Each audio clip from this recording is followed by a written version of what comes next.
Pagdating sa kalokohan, no, numero 1 talaga to si Fiang. Sa kalog, sa pagiging prangka, pagiging sarcastic, number 1 siya. Pero may mga ilang Pinoy fans pa din ang madaling ma-offend kahit nagganto yung personality niya. Ito kasi video, panoorin ninyo.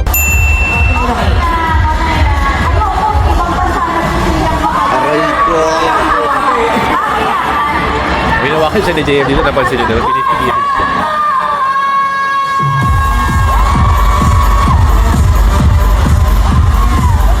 Medyo humina yung sigawan ng crowd. At ang basahin natin yung comsec. Ano sinabi ng ibang netizens? So what? Tayo gusto namin, te. Hindi ikaw. I mean, hindi Team Philippines. Team Thailand kami. Sorry po. Ha ha ha.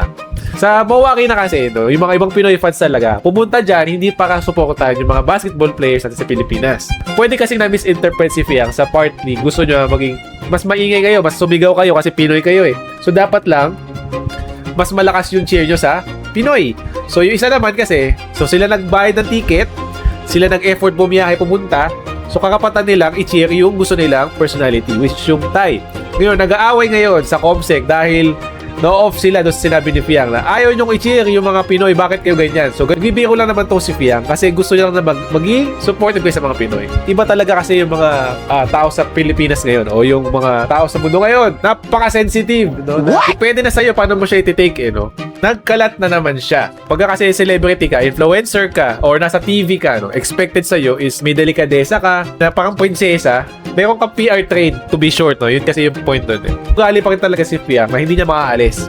So makulit yung imagination niya. Madalas siya magsalita ng mga words na maybe hindi niya ine-expect na nakaka-offend pala sa ibang tao. Kasi pag bata ka, gusto mo tumawa ng tumawa, di ba? So yun lang naman yung intention sa part na yun. Dito, she's defending Pinoy teams, which is tama naman. Kung totoong Pinoy ka, unless ayaw mo kay Fiang na may personal na yung iba.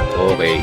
Siguro kailangan niya lang makinig ng konti at kontrol yung sarili. Hindi niya naman intention lagi na sirain kung sino yung iniidolo nyo. Ilang, pagiging open-minded at mature lang. May iba kasing tao na hindi nakakatanggap ng jokes na sineseryoso kasi kaagad. Nagbabasa din naman ito ng comment section. Pero hindi talaga na mapipigilan ng pag-personality type ng tao yung pagiging prangka at kalog. Kayo ba guys, anong take nyo dito kay Fiang? Na-off din ba kayo or masyado ng okay yung ilang Pinoy fans? O comment kayo sa baba kung ano sa inyo about dito kay Fiang.